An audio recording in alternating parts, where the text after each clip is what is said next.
जय श्री हरि। वंदनीय भगवंत श्री विष्णु के चरणों में साष्टांग प्रणाम। हे भक्तों, आप सभी का स्वागत है आपके अपने आध्यात्मिक और दिव्य चैनल वास्तु ज्ञान में, जहां हम हर बार लाते हैं प्राचीन शास्त्रों से जुड़े रहस्यमयी तथ्यों को, धर्म के गूढ़ विचारों को और जीवन को सुख शांति से भरने वाले रहस्य भरे उपायों को। आज हम एक अत्यंत शुभ लेकिन उतना ही संवेदनशील दिन के विषय में विस्तार से चर्चा करने जा रहे हैं, मोहिनी एकादशी। यह व्रत जितना पावन है उतनी ही सख्ती से इसके नियमों का पालन आवश्यक है। यह एकादशी अपने भीतर अपार पुण्य, सिद्धि और मोक्ष का वरदान समेटे हुए है, लेकिन यदि इस दिन कुछ विशेष गलतियां हो जाएं, तो भगवान विष्णु रुष्ट हो जाते हैं और जीवन में दरिद्रता, कलह और कंगाली का वास हो जाता है। हे भगवत प्रेमियों, मोहिनी एकादशी का दिन भगवान श्री हरि विष्णु के मोहक रूप मोहिनी से जुड़ा है। शास्त्रों में वर्णन मिलता है कि समुद्र मंथन के समय जब असुरों ने अमृत पर अधिकार करने का प्रयास किया, तब भगवान विष्णु ने मोहिनी रूप धारण कर अमृत को देवताओं में बांटा। यही दिन था जब सत्य की विजय हुई, छल और लोभ को पराजय मिली। ये दिन केवल उपवास या व्रत का ही नहीं, बल्कि आत्मशुद्धि, मनोविकारों के त्याग और श्रद्धा भक्ति के चरम उत्कर्ष का दिन है। लेकिन यह पुण्य फल तभी प्राप्त होता है जब हम कुछ विशेष बातों का पालन करें और कुछ बातों से स्वयं को दूर रखें। मोहिनी एकादशी के दिन सबसे पहली बात जो ध्यान रखनी चाहिए वह है क्रोध से बचना। इस दिन क्रोध करने से पुण्य नष्ट हो जाता है और भगवान विष्णु की कृपा रूठ जाती है। यह दिन संयम का प्रतीक है। यदि कोई व्यक्ति इस दिन क्रोधित होता है, झगड़ा करता है या किसी को कटु वचन कहता है, तो समझ लीजिए कि उसने स्वयं अपनी पूजा, उपवास और सेवा को निष्फल कर दिया। दूसरी बात जो विशेष रूप से ध्यान रखने योग्य है वह है तामसिक भोजन का त्याग। इस दिन प्याज, लहसुन, मांस, मदिरा, मछली, अंडा आदि का सेवन भूलकर भी नहीं करना चाहिए। यह न केवल शास्त्र विरुद्ध है, बल्कि आत्मा को भी दूषित करता है। भगवान विष्णु सात्विकता के प्रतीक हैं और मोहिनी एकादशी पर उन्हें भोग लगाने से पहले स्वयं का शरीर और मन भी सात्विक होना चाहिए। यदि हम इस दिन तामसिक या निषिद्ध भोजन कर लेते हैं, तो केवल व्रत का ही नहीं, जीवन का संतुलन भी बिगड़ने लगता है। हे भक्तों, तीसरी गलती जो अक्सर लोग अनजाने में कर बैठते हैं वह है झूठ बोलना। इस दिन यदि कोई व्यक्ति झूठ का सहारा लेता है, छल करता है या धोखा देता है, तो समझ लीजिए कि वह पवित्रता के केंद्र पर कलंक लगा रहा है। झूठ की नींव पर रखी गई कोई भी भक्ति भगवान को स्वीकार नहीं होती। भगवान विष्णु सत्य स्वरूप हैं। इस दिन उनका पूजन तभी स्वीकार होता है जब हृदय में छल नहीं, केवल भक्ति का भाव हो। चौथी बात जो अत्यंत सूक्ष्म लेकिन गंभीर है, मोहिनी एकादशी के दिन शारीरिक संबंधों से भी विरक्ति रखनी चाहिए। यह दिन ब्रह्मचर्य का पालन करने का दिन है। शास्त्रों में यह कहा गया है कि इस दिन जो पुरुष या स्त्री विषयासक्त रहता है, वह अपने समस्त पुण्यों को नष्ट कर देता है। यह दिन आत्मा को शरीर से ऊपर उठाकर ईश्वर में लीन होने का दिन है, न कि कामनाओं में लिप्त होने का। हे श्रोताओं, एक और बात जो बहुत आवश्यक है जानना, इस दिन अधिक सोना भी निषिद्ध माना गया है। यदि आप मोहिनी एकादशी का व्रत करते हुए दिन भर सोते रहते हैं, तो यह व्रत केवल शारीरिक उपवास बनकर रह जाता है, आत्मिक उन्नति नहीं होती। अतः इस दिन अधिक से अधिक समय भगवान विष्णु के नाम स्मरण, कथा श्रवण, मंत्र जप और भजन कीर्तन में लगाना चाहिए। अब बात करते हैं उन कर्मों की जो विशेष रूप से मोहिनी एकादशी के दिन वर्जित माने गए हैं, जैसे किसी निर्धन या भूखे व्यक्ति को खाली हाथ लौटाना। यदि कोई भूखा आपके दरवाजे आता है और आप उसे भोजन नहीं देते, तो आपके व्रत का फल उसी समय क्षीण हो जाता है। भगवान विष्णु की कृपा केवल मंदिर में दीप जलाने से नहीं, बल्कि भूखे को अन्न देने से मिलती है। हे भक्तजन, एक और बात जो बहुत ही सूक्ष्म और अदृश्य है, लेकिन उसका प्रभाव अत्यंत गहरा होता है, वह है जल का अपव्यय। मोहिनी एकादशी के दिन जल को विशेष रूप से पवित्र माना जाता है। इस दिन जल को व्यर्थ बहाना, नल खुला छोड़ना, गंगा जल को अपवित्र करना, ये सब गंभीर दोष माने जाते हैं। यदि आप सच में भगवान विष्णु की कृपा चाहते हैं, तो इस दिन जल को देवता मानकर उसका उपयोग करें। वास्तुशास्त्र के अनुसार भी मोहिनी एकादशी का दिन घर के ऊर्जा क्षेत्र को शुद्ध करने का विशेष अवसर होता है। यदि इस दिन घर में झगड़ा, अपवित्रता, शोरगुल या नकारात्मकता फैलाई जाती है तो घर की ऊर्जा रुष्ट हो जाती है। वास्तु ज्ञान चैनल आपको यह रहस्य बताता है कि इस दिन घर के ईशान कोण में दीपक जलाकर तुलसी को जल अर्पित करने से और विष्णु सहस्त्रनाम का पाठ करने से पूरे घर की नकारात्मकता दूर होती है। अब आप पूछेंगे कि यदि भूलवश हमसे कोई गलती हो जाए तो उसका समाधान क्या है? तो हे भक्तों, उसके लिए शास्त्रों में प्रायश्चित विधान भी बताया गया है। यदि किसी से इस दिन कोई दोष हो जाए तो वह विष्णु सहस्त्रनाम, हरिवंश पुराण का पाठ अथवा एकादशी व्रत कथा का श्रवण करके अपने दोषों का निवारण कर सकता है। साथ ही अगले महीने की एकादशी को पूर्व व्रत के साथ संयोजित करके नियम पूर्वक पालन करें। अंत में यही कहना चाहूंगा कि मोहिनी एकादशी केवल व्रत का दिन नहीं है, यह आत्मा की यात्रा का वह पड़ाव है जहां से परमात्मा की ओर गति प्रारंभ होती है। इस दिन की महिमा अपार है, लेकिन उसकी प्राप्ति तभी संभव है जब हम उसकी मर्यादाओं को जानकर उनका पालन करें। आज आपने जो जाना, यदि वह आपको ज्ञानवर्धक लगा हो तो इसे अपने मित्रों, परिवारजनों और प्रियजनों तक अवश्य पहुंचाएं, ताकि वे भी इन भूलों से बचकर अपने जीवन को सौभाग्यशाली बना सकें। आइए अब इस दिव्य वार्ता को आगे बढ़ाते हैं, जहां हम और गहराई से समझेंगे कि मोहिनी एकादशी पर कौन से अन्य कर्म, विचार और व्यवहार ऐसे हैं जो हमें भूल कर भी नहीं करने चाहिए, वरना भगवान विष्णु की कृपा रुष्ट हो सकती है और जीवन में दरिद्रता, रोग, मानसिक अशांति और दुर्भाग्य का प्रवेश हो सकता है।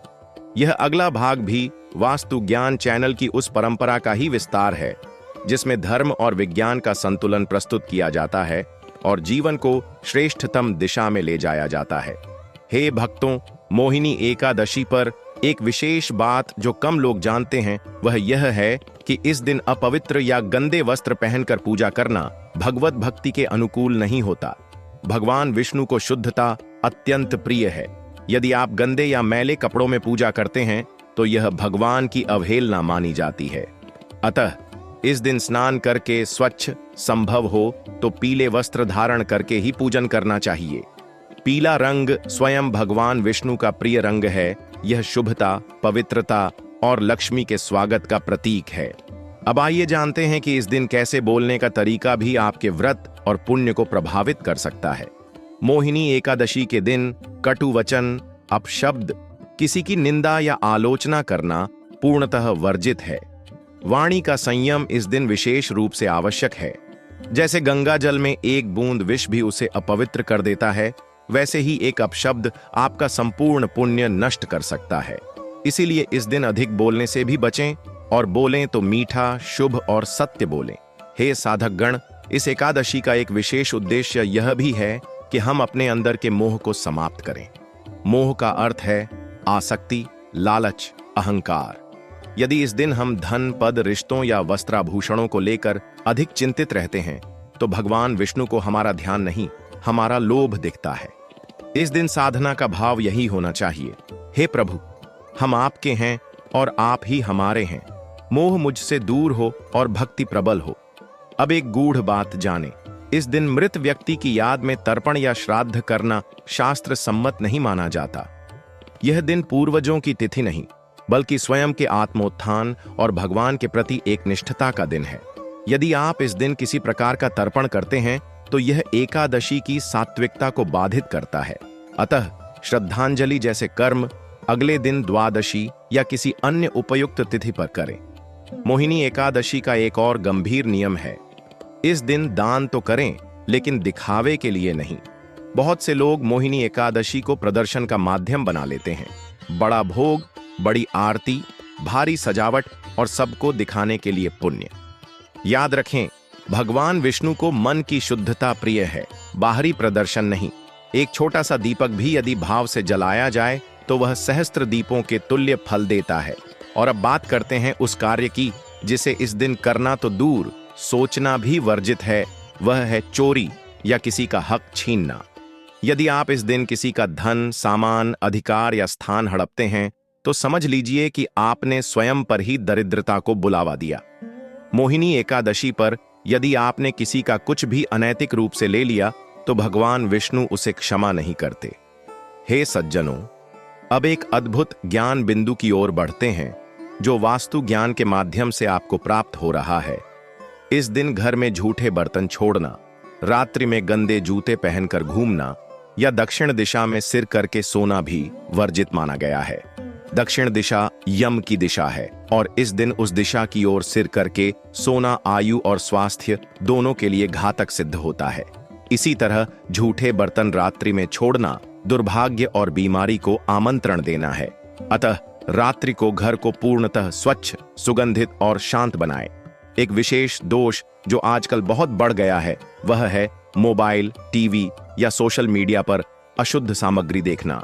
इस दिन मोबाइल पर फिल्में देखना, मनोरंजन के नाम पर अपवित्रता का उपभोग करना और रात भर जागकर व्यर्थ बातों में समय गंवाना, ये सब मोहिनी एकादशी के पुण्य को नष्ट कर देते हैं। इस दिन स्क्रीन टाइम नहीं, संत समय चाहिए। मोबाइल को शांत करिए, मन को परमात्मा में लगाइए। और अब जानिए कि मोहिनी एकादशी का सबसे बड़ा रहस्य क्या है। वह है मौन का महत्व। यदि आप इस दिन उपवास के साथ साथ मौन व्रत रखते हैं तो यह व्रत शतगुणा फल देता है। मौन केवल शब्दों का नहीं होता, वह विचारों का भी होता है।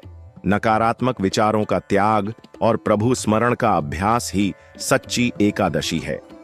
वास्तुशास्त्र कहता है कि मोहिनी एकादशी के दिन घर के उत्तर पूर्व कोने में गंगा जल छिड़क कर तुलसी के समीप दीपक जलाएं और शंख में जल भरकर पूरे घर में छिड़कें।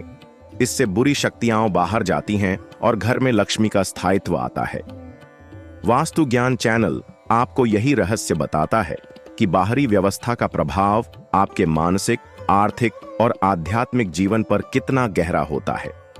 मित्रों, एक बहुत मार्मिक बात, यदि कोई वृद्ध, बीमार या मजबूर व्यक्ति इस दिन व्रत न कर पाए तो वह केवल भगवान विष्णु के नाम का 108 बार जाप कर ले तो भी वह अपार पुण्य का भागी बनता है। यह व्रत शरीर से नहीं, भावना से किया जाता है। और सबसे अंत में, इस दिन यदि किसी को क्षमा न किया गया हो, किसी से वैर या ईर्ष्या बनी हुई हो, तो वह व्रत अधूरा रह जाता है। मोहिनी एकादशी पर मन का सच्चा स्नान क्षमा और प्रेम से होता है। जो क्षमा करता है वह ईश्वर के सबसे करीब होता है। हे भक्तों, क्या आप जानना चाहते हैं कि इस दिन तुलसी में क्या बांधना चाहिए या गाय को कौन सी वस्तु खिलाने से विशेष पुण्य मिलता है? तो हमारे आगामी वीडियो अवश्य देखें जो केवल वास्तु ज्ञान चैनल पर उपलब्ध होंगे। इसी तरह की दिव्य और रहस्यपूर्ण जानकारियों के लिए चैनल को सब्सक्राइब करें और बेल आइकन दबाकर संपूर्ण भक्ति ज्ञान की धारा को अपने जीवन में प्रवाहित करें। जय जय श्री हरि, जय मोहिनी एकादशी की महिमा, जय हो भक्तों की आस्था की। आइए अब इस दिव्य यात्रा के अंतिम और समापन खंड में प्रवेश करें, जहां हम मोहिनी एकादशी की रात को किए जाने वाले विशेष पूजन, मंत्र जप, ब्राह्मण सेवा और एक अद्भुत पौराणिक कथा के माध्यम से इस व्रत को पूर्णता की ओर ले चलेंगे। यह समापन खंड न केवल आपकी श्रद्धा को पुष्ट करेगा, बल्कि मोहिनी एकादशी के रहस्यों को और गहराई से समझने में आपकी सहायता करेगा। हे भगवत प्रेमियों, जैसे दिन का सूर्य जब अस्त होने लगता है तब संध्या की दिव्यता और भी बढ़ जाती है, वैसे ही मोहिनी एकादशी की रात्रि भी साधकों के लिए अमृत तुल्य मानी गई है। यह वह क्षण होता है जब आत्मा अपने निकटतम परमात्मा से संपर्क करने के लिए सबसे उपयुक्त स्थिति में होती है। इस रात्रि में किया गया पूजन, मंत्र जप और ध्यान सामान्य दिनों की तुलना में कई गुना अधिक फलदायी होता है। तो आइए जानते हैं मोहिनी एकादशी की रात का विशेष पूजन कैसे करें। सबसे पहले स्नान करके स्वच्छ पीले या सफेद वस्त्र धारण करें। घर के पूजा स्थल को स्वच्छ करें और वहां एक चौकी पर पीला वस्त्र बिछाकर भगवान विष्णु की मूर्ति या चित्र स्थापित करें। दीपक जलाएं।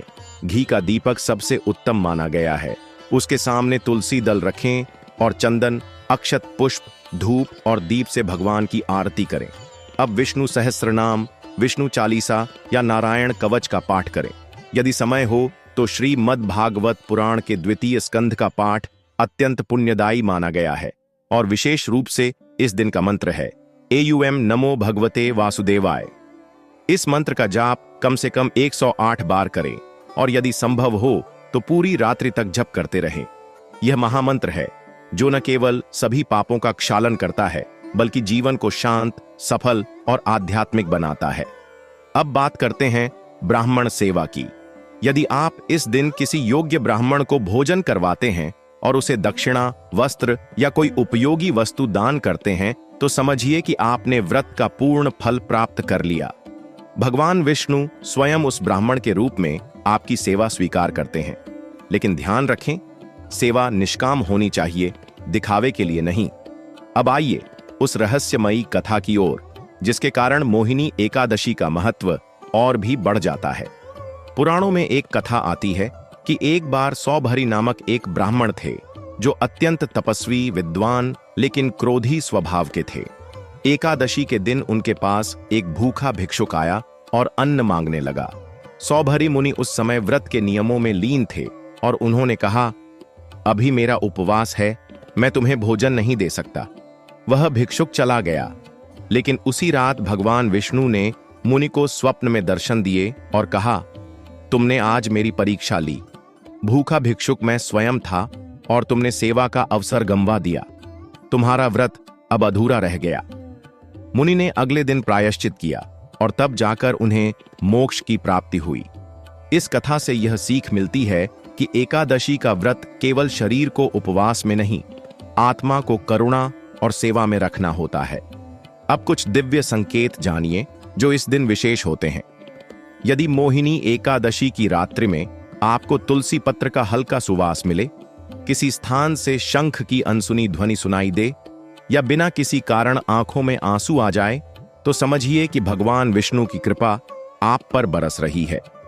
यह संकेत होते हैं कि आपके पुण्य संचित हो रहे हैं। अब बात करते हैं द्वादशी के दिन के नियम की। मोहिनी एकादशी का व्रत केवल एकादशी तक सीमित नहीं है। उसका पूर्ण फल तब मिलता है जब द्वादशी के दिन व्रत का पारण शुद्धता से किया जाए। सूर्योदय के बाद उचित समय पर फलाहार या सात्विक भोजन से पारण करें। सबसे पहले ब्राह्मण या गाय को अन्न खिलाएं, फिर स्वयं भोजन करें। यदि संभव हो तो एक तुलसी के पौधे को पानी देना और थोड़ा सा गुड़ डालना भी अति शुभ माना गया है। और अंत में इस संपूर्ण व्रत यात्रा का सार यही है कि मोह को त्यागें, भाव को अपनाएं, व्रत को शरीर से नहीं आत्मा से करें। तभी जाकर यह व्रत मोक्षदायी, पुण्यप्रद और कृपादायक बनता है। हे साधक जन, यदि इस संपूर्ण श्रृंखला ने आपके हृदय को छुआ हो, आपकी साधना को एक दिशा दी हो और आपको धर्म की उस धारा से जोड़ दिया हो जो शांति, समृद्धि और आत्मसंतोष का मार्ग दिखाती है, तो इस दिव्य ज्ञान को अपने मित्रों और परिवारजनों से साझा कीजिए। उन्हें भी इस एकादशी की महिमा बताइए। ऐसे ही और भी दुर्लभ, रहस्यमयी और शास्त्र सम्मत ज्ञान के लिए वास्तु ज्ञान चैनल को सब्सक्राइब करें और बेल आइकन जरूर दबाएं ताकि जब भी कोई नया वीडियो आए वह सबसे पहले आपके पास पहुंचे। आप सभी पर भगवान श्री हरि की कृपा बनी रहे। आपका जीवन शुभ, समृद्ध और शांतिमय हो। इसी मंगल कामना के साथ आज की इस एकादशी कथा को यहीं विराम देते हैं। दोस्तों, वास्तु ज्ञान चैनल आपको कभी भी गलत जानकारी नहीं देता। आपको हमेशा उचित और सटीक जानकारी इस चैनल पर हमेशा मिलेगी। दोस्तों, वीडियो पसंद आई हो तो वीडियो को लाइक करें, साथ ही चैनल को सब्सक्राइब करें और बेल आइकन को भी प्रेस कर दें, जिससे आने वाली नई वीडियो आपको अवश्य मिल जाए। दोस्तों, कमेंट बॉक्स में जय भगवान विष्णु, जय माता लक्ष्मी जरूर लिखें। दोस्तों, भगवान का नाम लिखना, बोलना, यह सब कार्य शुभ कार्य माने जाते हैं, इसलिए भगवान का नाम जप करना चाहिए। साथ ही जहां मिला वहां भगवान का नाम जरूर लिखें, क्योंकि अगर आप नाम लिखेंगे तो नाम जपेंगे भी। इसलिए भगवान का नाम कमेंट बॉक्स में जरूर लिखें, जिससे प्रभु आप पर प्रसन्न होंगे और अपनी कृपा आप पर बरसाएंगे। आपके सभी संकट दूर हो जाएंगे। हरि ओम तत्सत। जय श्री विष्णु। जय मोहिनी एकादशी।